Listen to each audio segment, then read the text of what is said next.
Oh, wow. After it was cleaned up down there. The dust. That's Where is that located? So in that area where you see all the white patches, all of those were buildings.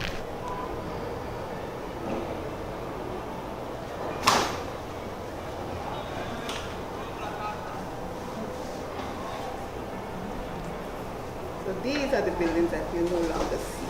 That's what happened to them.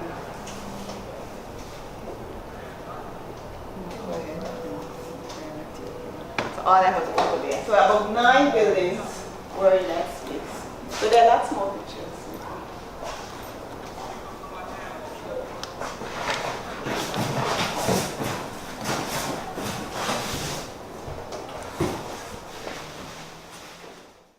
He had on some shoes. I was like, oh, you got, so you got some flights, like they light, they cool. I wanted the same ones, but all blue. And that like started him talking to me about like sneakers and stuff. And then after a minute, like it was like almost like the gates opened. And he started telling me about like everything in his life. He was like, yeah, man, like my friend just died. And I was like, your friend? Like what happened?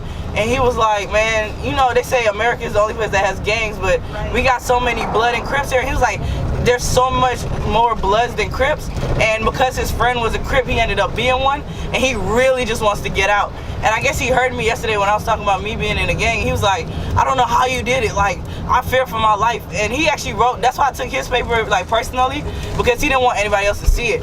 And we asked them to write stuff, and he wrote a list of, like, all of the stuff that he wants to do, and it was like, be a great father. And he was like, get out of a gang. And he was just, like, listing just so many things. And then the crazy thing that really hit me was, he was like, I was talking to him about something. He was like, yeah, 2 of my friends just got killed another time. And I was like, so that's 3 now. He was like, I can't wait to move, but I don't have the money to. And then he pointed to his chest, and he was like, I got a gunshot here. And I was like, I got one in my foot. And we actually like showed each other the scars. I was like, at our age, we shouldn't be able to do that shit. If you get what I'm saying, like I shouldn't be able to have a heart-to-heart with a guy because we both joined the gang. Like that doesn't make sense to me how our youth are just being like impacted like that. And it was so crazy to me because a simple conversation from me about let's talk about sneakers because you just seem uninterested turned into like he would not stop. Like I would think he was done sharing and he would be like, oh yeah, and another thing, like my mom beats me, and I was like, do you want to like, is there something I can do for you, like get you out of that house? And he was like, I can't leave because my brothers and sisters are there. And I was like, do you want me to tell the like we can go to the principal together? And he was like, I tried that, nothing happened. And so it's just like, I don't know, that really affected me today because I was just like, wow, like I didn't think that my stories were falling on anything but deaf ears. And he felt comfortable enough hearing my stories yesterday to come to me today after talking to him for a while and just open up. So I guess that was just my little way of saying like, I guess just talk and hope somebody hears because we are helping them. Because now me and him are gonna talk about getting him some, he wants to come to America and join the Army, and I want to go into the Air Force, and so like, we're gonna talk about which recruiter to go to, and yeah, I'm just gonna try and get him over there because where he's living right now, he literally said he doesn't think he's gonna be able to survive and live to see himself graduate. How old is he? He's 15. Jesus. Yeah. I think it rained last night and washed away anxiety, uncertainty, and parts of depression. I don't know if it was for me or if the storm came to clear a path for another change maker to cross over into the land of peace and clarity, but I'm grateful and I'm open and I'm flexible, and I invite whatever this energy is into me for change. Amen.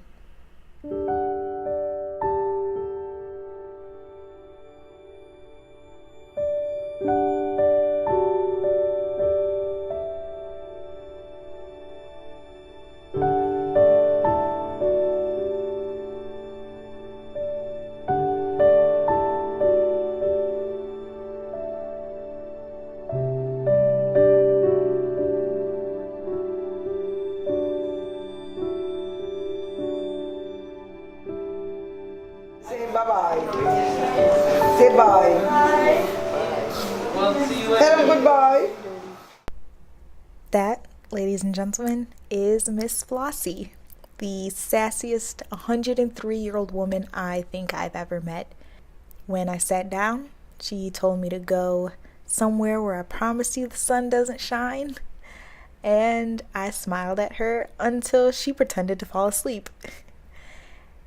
And it stayed that way until it was time to leave. Before I turned my camera on, of course. Miss Flossie opened her eyes and she told me she saw me. And I was a little confused. She said she was watching me the whole time to see what type of person I was. She said she liked my face and that she could tell I was a woman who believed in God. And she said that she could tell that I believed the things that she said. Miss Flossie, I don't know how to read that, but thank you for not hating me. Thank you for being beautiful. And clearly God has blessed you with this long life because he needed to use you in every way possible. And for that, I'm grateful for your time here on this earth. March 14th, 2018.